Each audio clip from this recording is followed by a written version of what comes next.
हमारे बीच में सुमित पौंडा भाई जी, जो कि हर तरह से हमारे साथ में जुड़ते हैं, वो हमारे साथ में दुबई में थे। एंड दुबई में हम सभी ने इतना ब्यूटीफुल नो साई संगम का आयोजन किया। एंड बहुत सारे भक्त वहां पर जुड़े। सुमित पौंडा भाई जी का साथ रहा। And we had a wonderful time together there. तो चलिए, समय व्यर्थ नहीं करते हैं। एंड यहाँ पर भाई जी से रिक्वेस्ट करते हैं कि हमारे साथ में ऑनलाइन आ जाएं। एंड भक्तों से रिक्वेस्ट करते हैं कि वो अपने प्रश्न, जो कि इस इंटरैक्टिव माध्यम से हम लोग करते हैं, उसे हमारे बीच में डालें थ्रू आप अपना क्या बोलते हैं, हैंड रेस, जो कि पूर्णिमा राठौर जी ने ऑलरेडी कर दिया है। एंड या फिर अगर आप अपना हैंड रेस ना करना चाहें, तो आपने प्रश्न को यहाँ पर हमारे साथ में चैट बॉक्स में डाल सकते हैं, ताकि भाई जी उनका उत्तर दे सके। तो भाई जी काफी फटीग्ड लग रहे हैं आज, लाइक मी। हाँ। मतलब मैं तो अभी दुबई के टाइम जोन से ही नहीं निकल पाया, सच बताऊं। आज सुबह मैं 9 बजे उठा, तो मुझे लगा कि अच्छा मैं 9 बजे उठा। तो फिर मुझे समझ में आया, अच्छा दुबई में तो अभी 7:30 ही बजे होंगे। ओके ओके, तो मैं सही है कि मैं कुछ गलत टाइम जोन में नहीं, मतलब मैं मुझसे ऐसी गलती नहीं हुई कि मैं काफी लेट उठा हूँ। मैंने अपने कहा, आपको सांत्वना दी। एंड मैंने कहा चलो अब वापस से आ जाते हैं इंडिया के टाइम जोन में। प्रोबेबली कल से या परसों से कोशिश करके हम आ जाएंगे इंडिया के टाइम जोन में। तो भाई जी, आप सबसे पहले तो थोड़ा सा भक्तों के साथ में साई संगम 7 जो दुबई में हुआ, उसका एक्सपीरियंस शेयर करें। एंड उसके बाद फिर हम पूर्णिमा जी का प्रश्न लेते हैं। ओम साई राम। ओम साई। मेरे अंदर बैठे साई का आपके अंदर बैठे साई को अभिवादन, अभिनंदन, आलिंगन और नमन। अद्भुत था साई संगम 7 का अनुभव जो कि दुबई में हुआ। वहां पे एक जो ऑडिटोरियम की कैपेसिटी थी उससे कहीं गुना, 3 गुना, 4 गुना ज्यादा भक्त पहुंचे। इतनी दुबई की टाइट सिक्योरिटी और इतना सब ऑर्डरलीनेस होने के बावजूद भी कुछ भक्तों को मैंने देखा कि वो सीढ़ियों पर बैठे हुए थे। और काफी सारे भक्तों को ऑडिटोरियम से निराश भी लौटना पड़ा। विच गोज टू से speak miles about Sai Baba.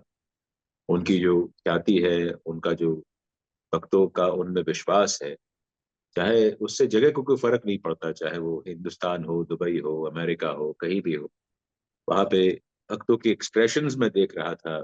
जब मैं बाहर बीच में कई बार जाया, कुछ भक्तों से मिलने आ रहे थे भक्त, उनको मैंने अंदर मिलना मुनासिब नहीं समझा क्योंकि अंदर ऑडियंस को डिस्टरबेंस होता, तो बार बार मुझे बाहर जाना पड़ रहा था। लोगों के मैसेजेस आ रहे थे और मैं मिलने गया और देखा मैंने कि बहुत भावुक तरीके से लोग और भक्त वहां पे जुड़े हुए थे, पूरे कार्यक्रम को देख रहे थे और उसमें उस कार्यक्रम के प्रवाह में बह रहे थे। तो विच वाज फिनोमिनल। और साई संगम 7 की पूरी टीम को साधुवाद, आपको, प्रीति जी को और सभी को, कि जिन्होंने दुबई जैसे एक शहर में जा करके, अमीरत में जा करके वहां पर साई संगम का इतना भव्य और व्यवस्थित आयोजन किया। तो ये सब बाबा की कृपा से ही संभव है, उनकी मर्जी से ही संभव है। और हम सब उनका नाम लेकर के ही आगे बढ़ते हैं और the rest is history now. जी जी जी, बिल्कुल भाई जी।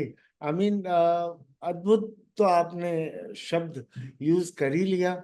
मैं सच बताऊं तो इट इज नॉट इजी कि दुबई जैसी मतलब गवर्नमेंट की जो इतने स्ट्रिक्ट रूल्स है, उसके अंदर में भी हम ये कर पाए।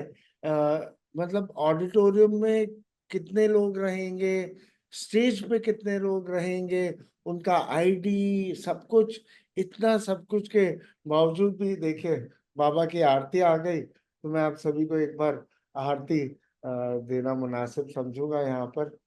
जस्ट अभी अभी बाबा का भोग लगा है ना, आरती आई। तो मैंने कहा आपके साथ शेयर कर जी। दूं। तो इसके बावजूद भी एंड साई संगम 7 जो है इतना मिराकुलसली बाबा की भक्तों की नो आई मीन अटेंडेंस के थ्रू हुआ। इसके लिए बाबा को धन्यवाद, सुमित पौंडा भाई जी को धन्यवाद, जिन्होंने वहां पर इस सेवा के लिए वहां पे प्रस्तुत हुए। थैंक यू सो मच भाई जी। तो चलिए एक बात यहाँ से आगे बढ़ने के लिए, बढ़ने के पहले मैं आप सभी भक्तों को बता दूं, साई संगम 8 होने वाला है यहाँ से बैंगलोर में अगले महीने 5 से 6 तारीख को।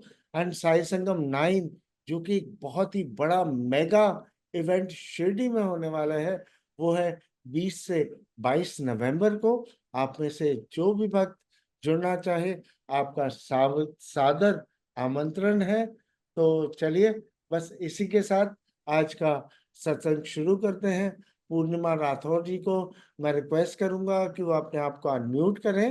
अगर वीडियो चालू कर सके तो बहुत बढ़िया, नहीं तो अपने प्रश्न का यहाँ पर पूछे भाई जी के साथ में। ओम साई राम। ओम साई राम। मुझे एक ये सवाल आ रहा था दिमाग में कि जो संस्कृत के श्लोक है हमसे तो पढ़े ही नहीं जाते हैं, तो अगर हम उसका हिंदी अनुवाद पढ़ेंगे तो कुछ फर्क पड़ता है उससे? नहीं, बिल्कुल नहीं पड़ता। आपके हाँ। भाव जो है वो भाषा के मोहताज नहीं होते हैं। आप किसी भी भाषा में पढ़ें, भावों में शुद्धता होनी चाहिए, पवित्रता होनी चाहिए। वो बिना भाषा के भी अ, जो है वो ईश्वर को स्वीकार्य होते हैं, क्योंकि आप तो बहुत भाग्यशाली हैं कि आपके पास जुबान है। बहुत सारे ऐसे लोग भी जीवन में होते हैं जिनके पास जो बोल नहीं पाते हैं, और उनके भाव भी भगवान स्वीकार करते हैं। तो जो भाव है वो भक्ति है, वो भाषा की मोहताज कभी नहीं होती है। तो आप किसी भी भाषा में बोलें, निश्चिंत होकर के बोलें, भावों की शुद्धता और पवित्रता का पूरा ध्यान रखें। बस ईश्वर को वही चाहिए, उसके अलावा और कुछ नहीं चाहिए। और एक के अगर कोई चीज को पढ़ना और सुनना, जैसे आरती है या सच्चरित्र ही ले लो, आप सच्चरित्र को पढ़ना सुनना, कुछ फर्क है उसमें? देखिए, सुनना तो जो है वो श्रवण भक्ति कहलाती है। जो नवविधा भक्ति है उसमें पहला भक्ति का प्रकार जो है वो श्रवण भक्ति है, जिसमें मनुष्य को कुछ नहीं करना होता है, केवल कानों के जरिए ईश्वर का नाम, भगवान का नाम, अपने साईं का नाम, आराध्य का नाम अपने मन में दाखिल होने देना होता है। और ये भक्ति का सरल तो नहीं कहूंगा, लेकिन बहुत अधिकांश रूप से स्वीकार्य भाव है, जिसमें भक्त को कुछ नहीं करना होता, केवल अपने कानों के जरिए मन को केंद्रित करना होता है। और उस कानों के जरिए, कर्ण के जरिए जो है वो भगवान हमारे हृदय में उतर जाते हैं। इसको श्रुति भी कहा जाता है, हमारे वेदों पुराणों में इसको श्रुति भी कहा जाता है, कि आपने सुन लिया और सुन करके आत्मसात कर लिया। तो आप और पढ़ें, अगर आप सच्चरित्र पढ़ सकती हैं, ध्यान पूर्वक पढ़ सकती हैं, तो बहुत अच्छी बात है, बिल्कुल पढ़िए, उसमें कहाँ दिक्कत है, आराम से। पढ़ने में ध्यान बहुत भटकता है, सुनने में तो हम कंसंट्रेशन से सुन तो लेते हैं तो अच्छा लगता है भटकेगा, थोड़ा। ध्यान भटकेगा, उसमें कोई चिंता मत करिए। हम लोग सब मनुष्य हैं, साधारण गृहस्थ लोग हैं। हमारे जीवन में 50 काम चलते रहते हैं, कुकर की सीटी भी बज रही होती है, दाल भी नहीं गल रही होती है, और बच्चे भी आ जाते हैं, बच्चों का टिफिन भी तैयार करना होता है, सब कुछ होता है। उसमें क्या दिक्कत है, आप सुनते रहिए। और बस आप उसमें कोई प्रॉब्लम नहीं है। बहुत, वो भी एक भक्ति का प्रकार है, और बल्कि बहुत पहली सीढ़ी है भक्ति की। आप उसको आराम से करिए, कोई प्रॉब्लम नहीं। अच्छा। ठीक है। हाँ थैंक यू। जी, ठीक है। Thank you. ओम पूर्णिमा जी, साई ओम राम। साई। मैं आशा करता हूँ कि आपके सवाल का जवाब आपको मिल गया होगा। तो हाँ हमारी जी, बहुत अच्छे से। अ, शालिनी जी ने हैंड रेज किया है। मैं इनसे रिक्वेस्ट करूंगा कि वो अपना प्रश्न पूछे यहाँ पर।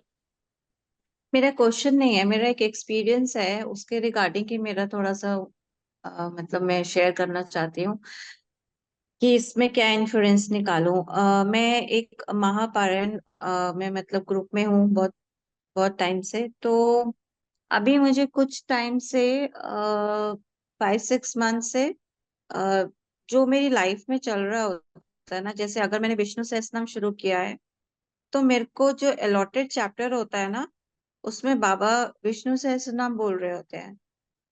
फिर अगर मैं किसी एस्ट्रोलॉजर को कंसल्ट करती हूँ उस दिन, तो मुझे वही चैप्टर मिलता है जिसमें एस्ट्रोलॉजी के लिए कंसल्टेशन है। फिर अभी रिसेंटली मेरे कोई क्लोज, मेरे एक ब्रदर क्लोज, उनका वो एक्सपायर हुए, तो आज मुझे वही डेथ वाला चैप्टर मिला, अलॉट हुआ। हाँ, कि जैसे बाबा का पास हुए, उसमें क्या करना है, भगवत गीता, उसको कोई पहले जो जा रहा था उसको भगवत गीता, वो सारे 43, 44, 45 चैप्टर। तो मैंने ये 3 इंसिडेंट्स तो मेरे बहुत ही मुझे अभी याद आ रहे हैं। पर बाकी और भी ऐसा हुआ है कि जो चैप्टर मिलता है वही सेम चीज उस दिन मेरा हो रहा होता है। तो मतलब मैं क्या मानूं इसको, मतलब it is not a coincidence now. अब बाबा आपको राह दिखा रहे हैं, आपको राह दिखा रहे हैं, आपके विश्वास को सुदृढ़ कर रहे हैं, और आपके मन के संशयों को दूर कर रहे हैं। ये तो बहुत अच्छी बात है। इसमें आप क्यों मन में हाँ, किसी प्रकार का भाव ला रही हैं? जो बाबा कर रहे हैं वो आपके भले के लिए कर रहे हैं, जो आपको रीइंफोर्स कर रहे हैं आपके बिलीफ को। मेरा बिलीफ इतना स्ट्रांग नहीं था एक्चुअली।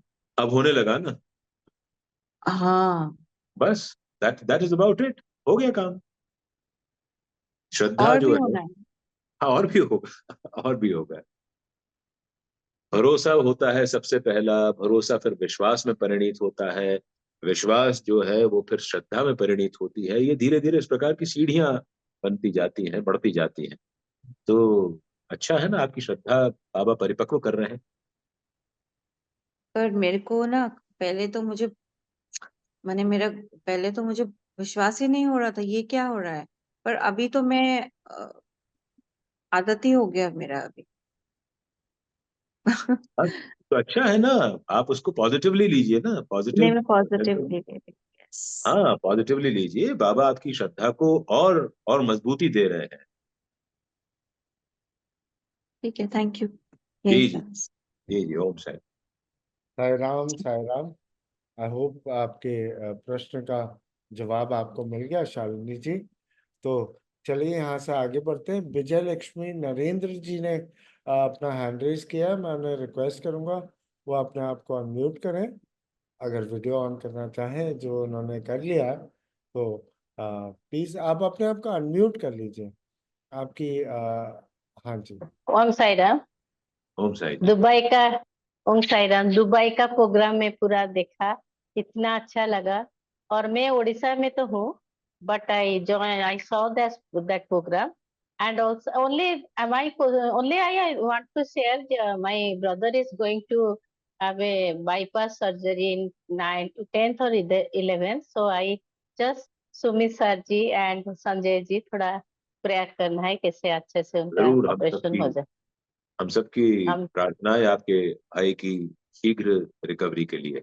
भाई भाई भाई मेरा ब्रदर। मैंने वही कहा, आपके भाई की शीघ्र हाँ रिकवरी के ये लिए, स्पीडी रिकवरी के लिए हमारी प्रेयर्स आपके भाई के साथ हैं, और हाँ आपके पूरे परिवार के साथ। हाँ मेरा बेटा भी थोड़ा ठीक सबका फैमिली का। जी जी, नहीं ठीक है बहुत सर। जल्दी सब ठीक हो जाएगा।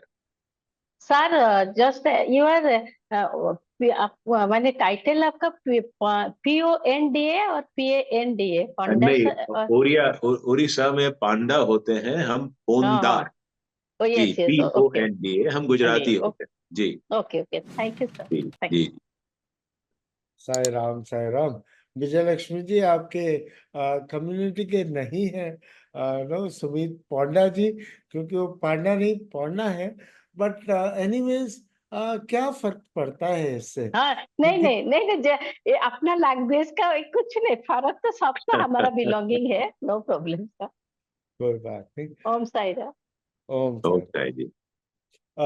अभी तक और किसी का हैंड रेज नहीं हुआ है, परंतु एक चैट हम्म, बॉक्स में प्रश्न आया है।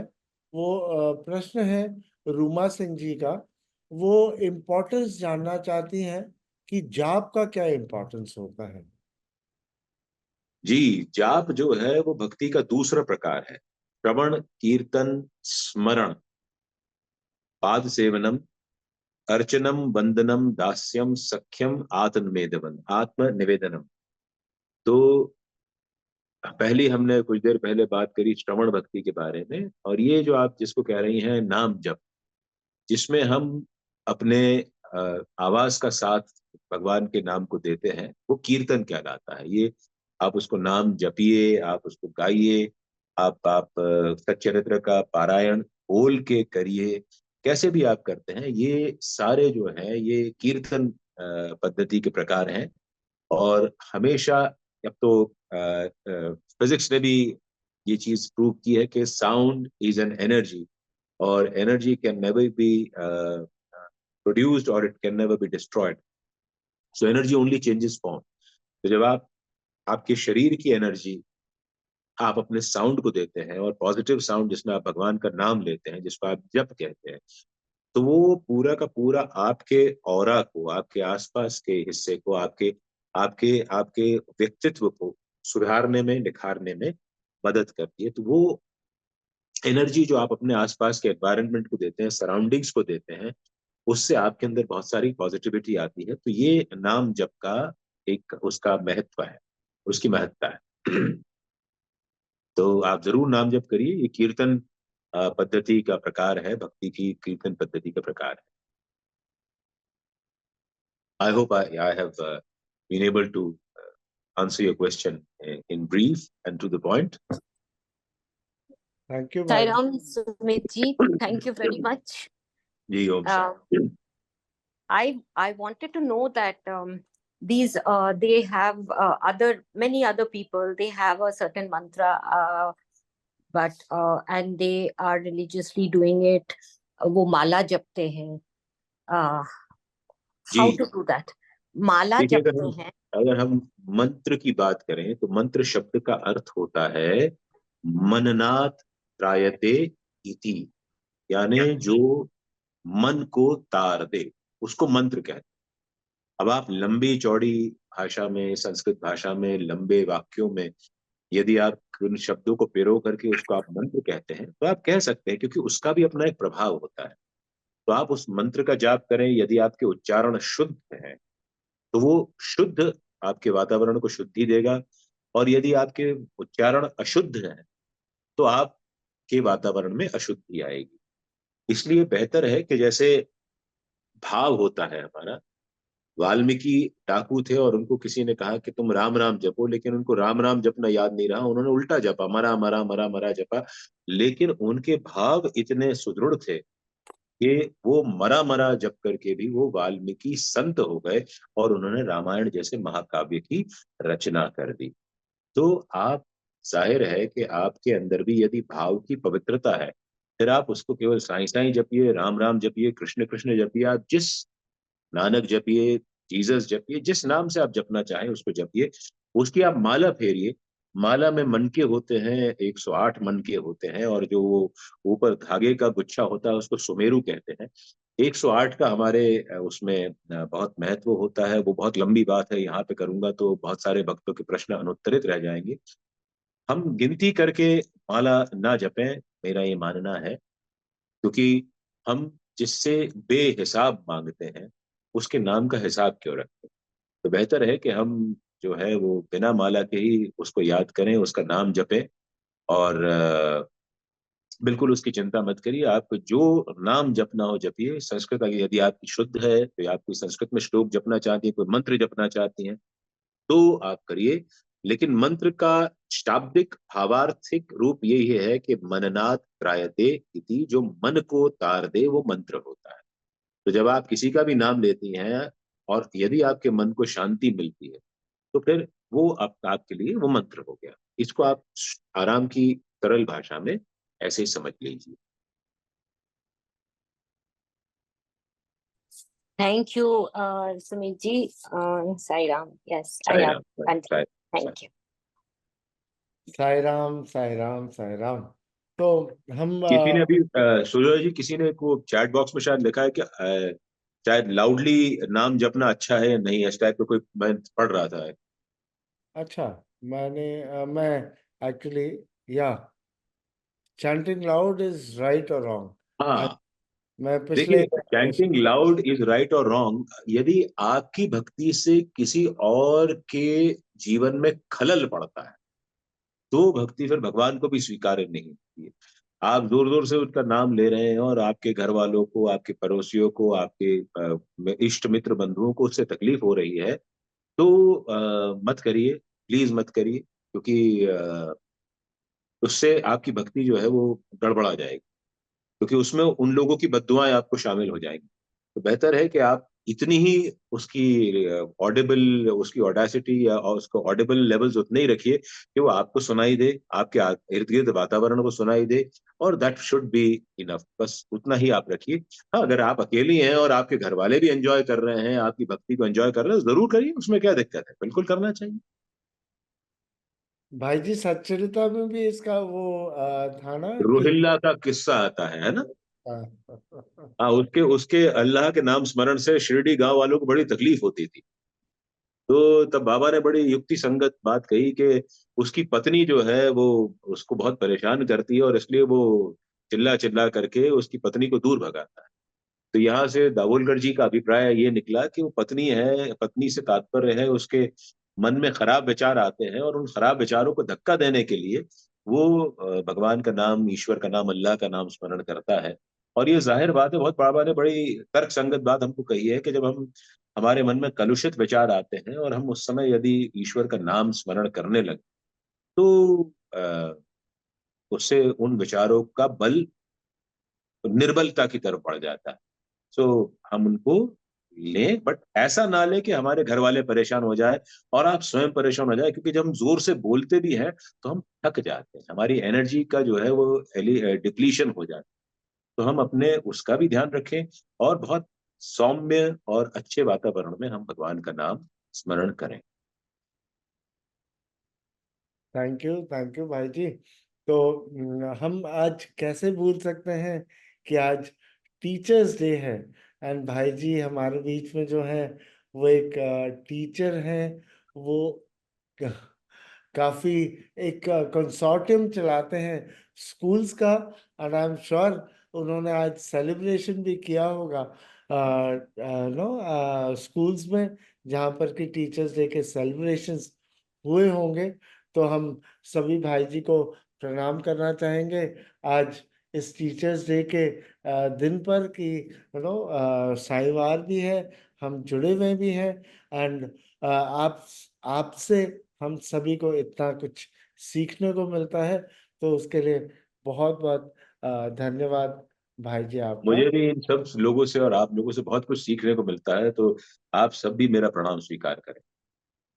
Thank you. तो खुशी जी एक अगला सवाल पूछना चाहती हैं, जो कि उन्होंने चैट बॉक्स में दिया है। बाकी और कोई भक्त अगर पूछना चाहें तो चैट बॉक्स में डालें या फिर अपना हैंड रेस करें। खुशी जी पूछती हैं, every problem teaches us lesson, when we learn the lesson then the problem goes, but I am unable to learn a lesson from problems, how will I learn?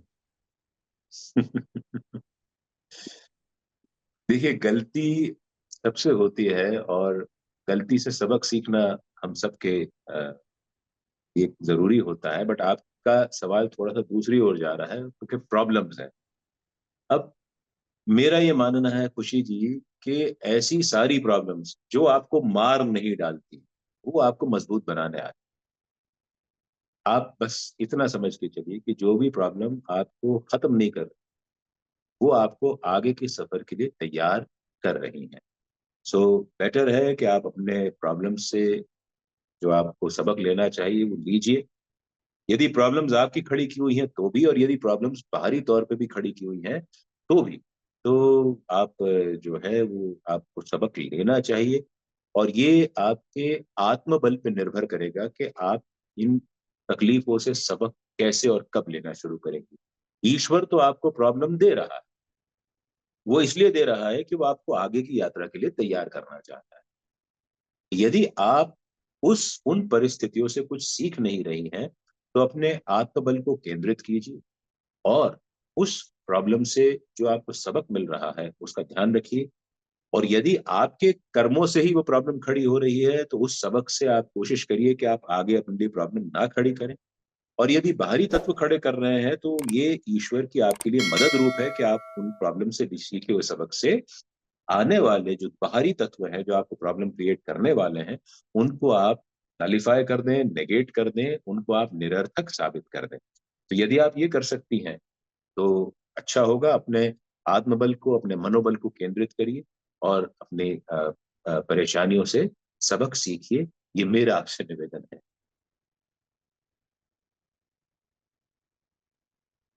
Thank you भाई जी। ओम साई राम। और सुजय जी, आप अगला प्रश्न पूछें उसके पहले बहुत सारे लोगों ने मुझे शिक्षक दिवस की बहुत सारी बधाई दी है चैट बॉक्स में। सबको इंडिविजुअली देना, धन्यवाद देना संभव नहीं है। आप सभी का बहुत बहुत आभार, बहुत बहुत साधुवाद। आप ईश्वर आपकी रक्षा करें और बाबा आपको सही राह दिखाते ओम साई राम। हैं। ओम सर। नमिता जी नो पिछले प्रश्न के कंटिन्यूएशन में पूछना चाहती हैं, sometimes minds gets diverted while chanting, that causes lots of frustration, what to do भाई जी? कुछ नहीं, see you have to got to learn to deal with such deviations. क्योंकि जब तक आपके डेविएशंस, क्योंकि आपके डेविएशंस उनको आप जब तक डील करेंगी ही नहीं तब तक आपको हताशा होगी और फ्रस्ट्रेशन आएगा ही आएगा। आप उनको एक्सेप्ट कर लीजिए कि आपकी भक्ति में ये जो अड़चन है ये आना लाजमी, और किसी भी अच्छे काम में अड़चन आती है, ये मान के चलिए। तो आपको इन चीजों से फर्क नहीं पड़ना चाहिए, आपको हताशा नहीं होनी चाहिए, और आपको डाइवर्जन, डेविएशन जीवन में आएंगे, ये आपको मान करके चलना है। क्योंकि मैंने कथा अभी की बातचीत की शुरुआत में भी कहा, हमेशा मैं कहता हूं कि हम लोग सन्यासी नहीं हैं, हम लोग जीवन की परेशानियों से दूर भागने वाले व्यक्ति नहीं हैं। हम लोग साधारण गृहस्थ लोग हैं, अपना जीवन जी रहे हैं, रोटी पानी कमा रहे हैं, अपना घर परिवार चला रहे हैं।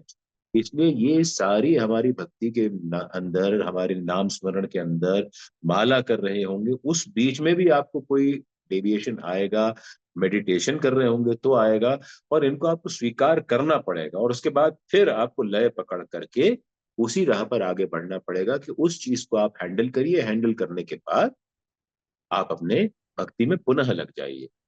तो आप इस बात की चिंता मत करिए और फ्रस्ट्रेट होने की जरूरत नहीं है। देखिए, ये सब तो जीवन में लगा रहेगा। कैसे आप इन चीजों को आप छोड़ सकती हैं? क्या आपके डेविएशंस या डाइवर्जन आपके जीवन में आएंगे और आप उनको कैसे बाहरी तत्व यदि उसको कर रहे हैं और आपको उनको एड्रेस करना लाजमी है तो आप उस पर कुछ नहीं कर पाएंगे। तो बेहतर है कि उनको एक्सेप्ट करिए, और एक्सेप्ट करने के साथ साथ आप उन पे आगे अपनी भक्ति को, उसको इंटरवल मान करके फिर आगे बढ़ाइए। जैसे हम पिक्चर देखने जाते हैं, पूरी स्टोरी लाइन चल रही होती है, बहुत इंटरेस्टिंग जगह पे जाके इंटरमिशन हो जाता है, इंटरवल हो जाता है, फिर हम इंटरेस्टेड रहते हैं ना कि वो इस इंटरवल के बाद क्या होगा। तो पॉपकॉर्न खाते हैं, वॉशरूम का इस्तेमाल करते हैं, पानी पीते हैं, वो सब करके उनको ये आप डाइवर्जन मान लीजिए, एविएशन मान लीजिए, और करके आप फिर भक्ति में जुट जाए। भक्ति में ऐसा कुछ नहीं होता कि आपकी भक्ति जो है वो उसमें प्रवाह टूट गया तो उसमें कोई भगवान को स्वीकार नहीं होगी, वो तो टुकड़ों टुकड़ों में भी स्वीकार है। तो आप बिल्कुल इसकी चिंता मत करिए, आप करते जाइए और इन चीजों को आप हैंडल करना सीखिए। थैंक यू भाई जी। जी थैंक यू। होप हमारे भक्त को अपने सवाल का जवाब मिल गया होगा। नितिन नितिन खटिक जी कुछ प्रश्न पूछना चाहते हैं, तो नितिन जी आप अपने आप को। हाँ हाँ, भाई जी आपके चरणों में कोटि कोटि प्रणाम। बाबा के चरणों में सबका प्रणाम। हाँ हाँ, मैंने बाबा से प्रार्थना किया था कि मेरी आपसे एक बार तो भी बात हो जाए, और मेरी इच्छा पूरी हो गई है आज। मैं थोड़ा सा जी साई सच्चरित्र के बारे में डिस्कस करना चाहता हूँ सर जी। जी जैसे एक मैं आपकी जो है ना कथा जो सुनते रहता हूँ मैं यानी यूट्यूब पे, वो ज्यादा नहीं जी सुनता, पर जब भी खाली समय मिलता है मैं सुनने की कोशिश करता हूँ। जी तो जी मुझे थोड़ा सा साई चरित्र में जो लिखा है मेरे पास में, जो साई सच्चरित्र है 15 साल पहले पुराना का, यानी शिरडी से लिया हुआ है। जैसे आपने बोले कि जो एक व्यक्ति आता है ब्रह्म ज्ञान प्राप्त करने के लिए, जी तो वो ₹500 बाबा मांगते हैं, तो वो नहीं देता है, तो उसके जेब में ₹250 छपड़ते हैं बाद में, है ना।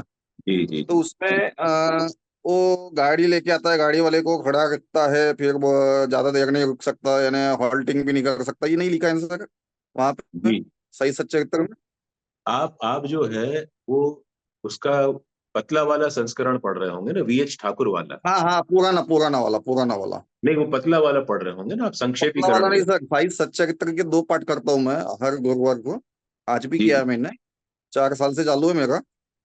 और साई पारायण के ग्रुप से जुड़ा हूँ मैं, ऑल इंडिया से। जी जी जी। उसमें क्या हाँ, तो है कि कुछ वो बातें जो है ना थोड़ी सी मुझे ये लगी है, नहीं मैं बोला ये अभी कहाँ से आ गई है ऐसी बातें। नहीं, और संक्षेपीकरण नंबर जो 2, उसका सुनो किया हुआ सुनो है ना जो भाई जी, सुनो ना, आपके चरणों में कोटि कोटि नमन है, मैं माफी चाहता हूँ, पर कुछ बातें ऐसे लगेगी जैसे एक व्यक्ति आता है, बाबा को देखता है, तो बाबा के फटे पुराने कपड़े रहते हैं, 5-6 दिन नहाते नहीं बाबा। वो सोचता है हाँ कि सही में ये बाबा है क्या। तो हाँ। ये फटे पुराने बाबा के कपड़े थे, 5-6 दिन नहाते नहीं, ऐसा कहीं लिखा नहीं है सही लिखा सच्चरित्र है में। सच्चरित्र में, आप अच्छे से पढ़िए, उसमें मिलेगा लिखा आपको है कि क्या 25 बाबा दिन कई बार सप्ताह सप्ताह तक लिखा नहीं है नहाते थे। लिखा है क्या सर? हाँ जी लिखा है। मैं अच्छा, तो दरअसल क्या, मेरे पास मुझे जो पुरानी किताब है अध्याय उसमें और कुछ ओवियां एडिशन याद हुआ है कि रखने की 15 आदत साल नहीं पहले है की मुझे। सही सच्चरित्र। मुझे अध्याय और ओवियां याद रखने की आदत नहीं है, मैं तो सीधा सीधा उसके जो मर्म है उस पे बात करता हाँ, हूँ। तो मर्म में जब ये आता है तो मुझे, इसलिए मैं ओवियां और अध्याय याद नहीं रखते, लेकिन यदि आप ध्यान से पढ़ेंगे और मैं, अगर आपकी अगर एक क्वेरी है तो मैं अगली बार आपसे बात करूंगा तो आपको बता भी दूंगा बिल्कुल कि बिल्कुल, मैंने आपको सच्चरित्र में। मेल भी भेजा था सर, मैंने मेल भेजा था कि मुझे बात करना है, आपसे जी टॉक करना है, जी जी जी पर जी। कोई रिवर्ट नहीं है मुझे। नहीं कोई बात नहीं, तो आपको काफी अच्छा आपको लगा मुझे आपसे मिलके। अभी मैं जी 3-4 दिन पहले ही शिरडी से आया, पिछले हफ्ते ही। जी जी जी जी हाँ, काफी बहुत अच्छा लगा मुझे मिलके। जी जी जी। नहीं आप कुछ बिल्कुल चीजें मुझे कंफ्यूजन में कुछ आप चीजें मुझे दोबारा कंफ्यूजन में पढ़िए। डालती है, आप जो कथा बताते हैं ना, उसमें कुछ चीजें नौ कंफ्यूजन नौ में डालती है। हजार 9308 ओवियो वाला जो पूरा सच्चरित्र है ना, जो मराठी का मूल सच्चरित्र है, हाँ, उसको आप पूरा जो है 9308 ओवियां जो दाभोलकर जी से बाबा ने लिखवाई हैं, उनको आप पूरा पढ़िए। तब आपको समझ में आएगा, जो आपको मिसिंग लिंक्स लगती है ना, वो मिसिंग लिंक्स सब आपको वहां मिल जाएंगी उसके अंदर। 9,000 कितना है सर वो? 9308 ओवियां दाभोलकर जी से बाबा ने लिखवाई हैं। अच्छा, मेरे पास साई सच्चरित्र है, मैंने शिरडी से लाया था 15 साल नहीं पहले, नहीं, वो वो जो पढ़ता है, हूँ। मैं वही आपसे कह रहा हूँ कि वो VH ठाकुर द्वारा, जो महू के रहने वाले थे, उनके द्वारा संस्थान ने उसका संक्षेपीकरण कराया, यानी उसको समराइज कराया है। तो उसमें बहुत सारी चीजें आई हैं और बहुत सारी चीजें छूट भी गई हैं, क्योंकि उनको उसमें संक्षेपीकरण करना था। तो दाभोलकर जी ने जो 9308 ओवियां लिखी हैं, और उनका जब नंबर आप तीन पढ़ेंगे। नंबर तीन एक क्या नाम था उनका, गोविंद कोई तो, एक गृहस्थ खड़े रहते हैं, 2 यौवन महिलाएं आती है, तो हाँ बाद में वो घूंघट खोलती है, तो हाँ उनके मन हाँ। में जी अलग जी। भाव आता है। बीड़ बीड़ गांव तो से आई हाँ थी हाँ, दोनों वो भी महिलाएं। कहानी मैंने सुना है आपकी यूट्यूब में, उसमें भी थोड़ा सा मुझे वेरिएशन लगा, जो साई सच्चरित्र में लिखा है उससे थोड़ा सा वेरिएशन लगा। हाँ।